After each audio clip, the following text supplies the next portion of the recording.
keep my promise.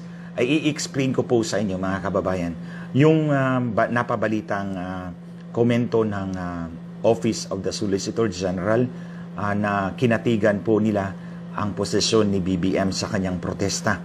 Kinatigan in the sense na pinagtibay ng OSG ang provision po ng Section 4, Article 7 of the Constitution na ang Presidential Electoral Tribunal lamang ang tanging sole judge in all contests relating to elections, returns, and qualifications involving the President and Vice President of the Philippines. Matatandaan po ninyo mga kababayan nung matapos po yung manual recount or revision ng mga balota sa 3 pilot provinces noong October last year, 2019. Nagpalabas po ang kampo ni Leni Robredo ng balita na nadagdagan po sila ng 15,000 votes. Hindi po totoo yon dahil nga po, nung nagbutuhan po ang PET, 2 lang po ang pumanig sa kanya ng mga justices, 11 po ang hindi pumanig sa posisyon ni Leni Robredo. Ulitin ko po, ang posisyon ni Leni Robredo ay nadagdagan siya ng 15,000 votes doon sa manual revision ng 3 pilot provinces. Pero nang nagbotohan po ang PET, ang voting ay 11, 2 ang pumabor kay Leni Robredo, 11 ang hindi pumabor. So malinaw po mga kababayan, hindi po totoo ang pinapakalat po ng kampo ni Leni Robredo na nadagdagan siya ng 15,000. Dahil nung nagbotohan po, 2 lang po ang pumanig sa kanya. Ang 11 ay hindi po pumanig sa kanya. In effect, pumanig po sa posisyon ni BBM. So ito na po ang nangyari. Pinag-file po sila ng memoranda noong January 2020. And then wala pong nangyari hanggang ngayon na nagpalabas po ang PET ng order na pinapagkomento po ang OSG, Office of the Solicitor General, at ang COMELEC. So nung lumabas po yung order na yan, ito na po dumulog si Agot Isidro and Company doon sa COMELEC. Siyempre, they were acting in the interest of Leni Robredo, kakampi nila. So pumunta sila sa COMELEC, nakakampi din nila. Ito yung lupon ng mga mandaraya sa halalan. So humiling ang kampo ni Agot Isidro and Company na of course ipagtibay yung dismissal ng protesta ni BBM. Pero matatandaan ninyo, wala po kayong narinig mga kababayan na dumulog si BBM o mga tao ni BBM sa OSG. Walang ganon.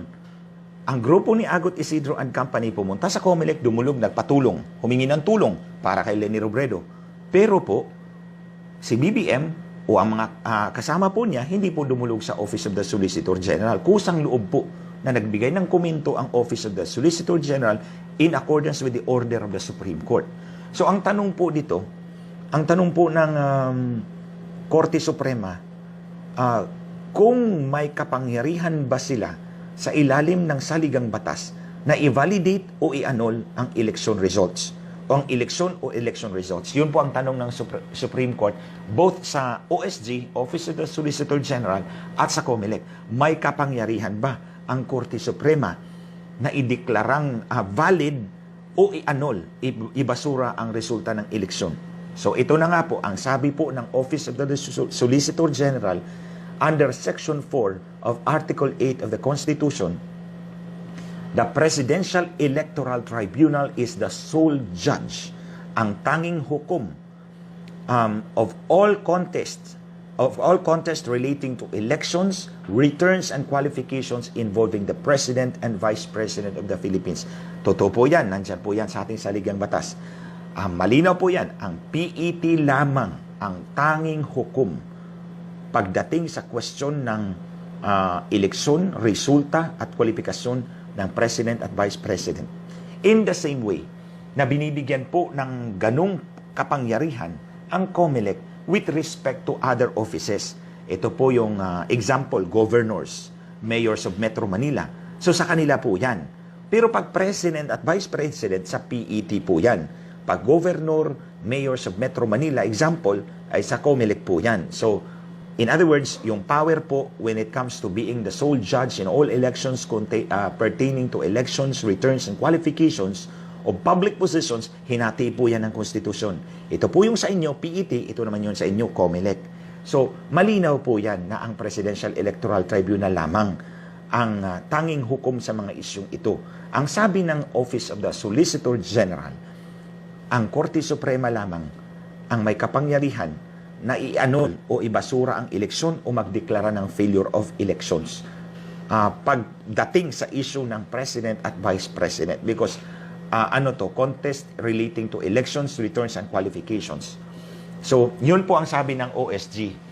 Ang Korte Suprema lamang bilang Presidential Electoral Tribunal ang may kapangyarihan na magdeklara ng failure of elections or annulment of election results. Kasama po yan sa kanilang power under Article 4, Article 8, 7, Section 4. So, yun po ang komento in effect ng 38-page comment ng Office of the Solicitor General. So, ang sabi pa nga ng OSG, kung i-deklara ang annulment of election results sa Maguindanao, Basilan at Lanao del Sur, ang epekto nito ay lalabas ang totoong nangyari. Ang totoong nanalo. Yan po ang totoo. That's true. Kapag inanul po, binasura po ang resulta ng Maguindanao, Basilan at Lanao del Sur, dyan po lalabas ang totoong nanalo sa eleksyon na ito noong 2016. For Vice President at least, kasi ito yung subject ng protest. So, natandaan ko po nung pinapag-file po ng memoranda sina BBM at si Leni Robredo noong January 2020 yata yun eh.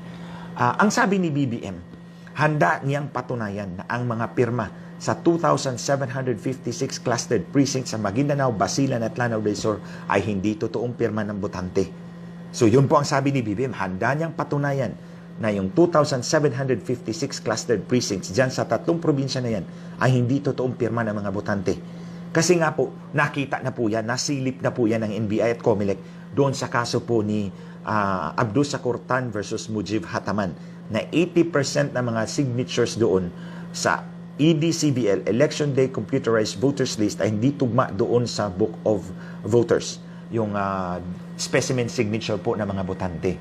Pero ang sagot naman ni Leni Robredo doon sa kanyang memoranda, ibasura ang protesta ni BBM. Wala po siyang ibang sinabi kundi ibasura ang protesta ni BBM dahil under Rule 65, kapag walang substantial recovery, dapat ibasura. The Electoral Tribunal may dismiss. Remember, ang ginamit po na word ay may dismiss. May, ibig sabihin, discretionary. Hindi po sinabi, shall dismiss. Kung sinabing shall, that is mandatory, obligatory. Pero pag sinabing may dismiss, so pwedeng i-dismiss, pwedeng hindi. Ang nagbutuhan nga po ang PET, 11 po ang kumampi na patuloy ang protesta dahil walang po ang kumampi kay Leni Robredo. So, hindi po pwedeng idiin ni Leni Robredo na nadagdagan siya ng 15,000. Mali po yun, mga kababayan. Yung paulit-ulit po niyang sinabi at yung mga kaibigan niya sa media, inuulit-ulit po na may dagdag siyang 15,000. Excuse me, dalawang mahistrado lang ang kumampi sa iyo, Leni Robredo. Ang 11 hindi po. So, hindi po totoo yung 15,000 mo. So, mahiya ka naman, paulit-ulit mong ginigiit yan na dalawa lang ang kumampi sa iyo, 11 ang hindi. Kaya nga umabot pa tayo sa puntong ito dahil 11 ang hindi bumoto kay Leni Robredo, mga kababayan. So, eto na tayo ngayon. So, nagkomento na po ang Office of the Solicitor General. Magkukomento din ng COMELEC, but nag-expect ako na sasabihin ng COMELEC na sila lang ang may tanging kapangyarihan. Excuse me, mali po yun. Unahan na po natin ang COMELEC, ang mandarayang COMELEC.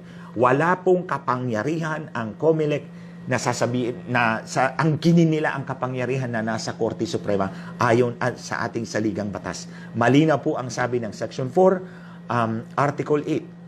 The PET is the sole judge of all contests relating to the elections, returns, and qualifications of President and Vice President. So, it includes that power given to the Supreme Court as PET by the Constitution includes the power to annul election results, to declare failure of elections.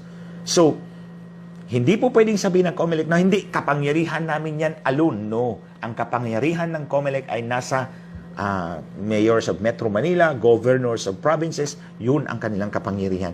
Pero pag President at Vice President, PET yan. So, in this regard, tama ang sabi ng OSG as far as I am concerned. Tama ang OSG At tingnan po natin mga kababayan kung ano ang komento ng mandarayang COMELEC. Dahil sa tingin ko, kakampihan nila si Leni Robredo. Siyempre, magkakampi yan mga mandaraya. In the case of COMELEC, magnanakaw ng boto. So, tingnan po natin yun mga kababayan.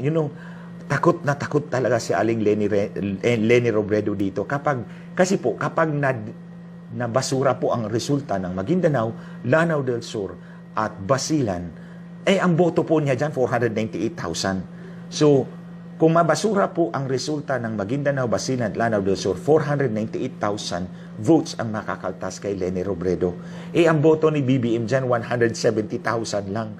So, ma-wipe out po yung lamang ni Leni Robredo na 263,000. Mananalo pa si BBM ng 45,000 votes. So, dyan po natatakot si Leni Robredo ng husto. Kaya po, pinipilit po niya na i-dismiss ang protesta ni BBM in accordance with Rule 65 PET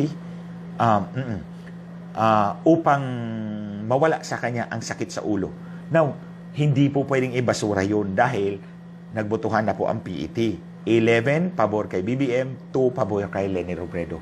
So malinaw po yan mga kababayan. Huwag po kayo maniwala na may 15,000 siyang dagdag. As a matter of fact, dito makikita po natin ang sobrang takot ni Leni Robredo na ma-annul yung election results dyan sa Maguindanao, Basilan at Lanao del Sur dahil siguradong talo talaga siya. Kaya nga po sabi ni BBM sa kanyang memoranda, kampante siya na mapatunayan niya na sa 2,756 clustered precincts dyan sa tatlong probinsya na yan, hindi totoong botante ang pumirma, ang kumuha ng kanilang balota sa araw ng halalan. So, antayin po natin mga kababayan, magkomento na lang din po ako pag lumabas na po ang komento ng COMELEC. Himay-himayin po natin yun, busisiin po natin at I will tell you also my take on the comment of the COMELEC. Hindi pa naman po sila nag-comment. So, pagkatapos po nito ng comment ng OSG, Office of the Solicitor General, at itong COMELEC, bibigyan po ng 15 days sina BBM at si Leni Robredo na mag-file ng kanilang sariling comment. But I hope kay Justice Leonin, because you are the one in charge of the protest case ngayon, pagkatapos po nito ng comment ni BBM at ni Leni Robredo, I hope you will move faster. Bilisan na po ninyo kasi the next election is just around the corner. 2022 ang election, 2020 na tayo, matatapos na ng 2020, 2021 na. Wala na pong matitira para sa totoong nanalo. Iproklama po ninyo ang totoong nanalo. I don't care kung sinong nanalo, basta yung mandaraya hindi pwedeng manatili sa pwesto. Yun lang nga masasabi ko talaga sa inyo mga kababayan. I don't care kung sinong mananalo. What I care about is that our election system must be clean and honest, must be reliable and credible. So dapat yung mga magnanakaw ng boto, dapat yung mga mandaraya ay matatanggal sa pwesto.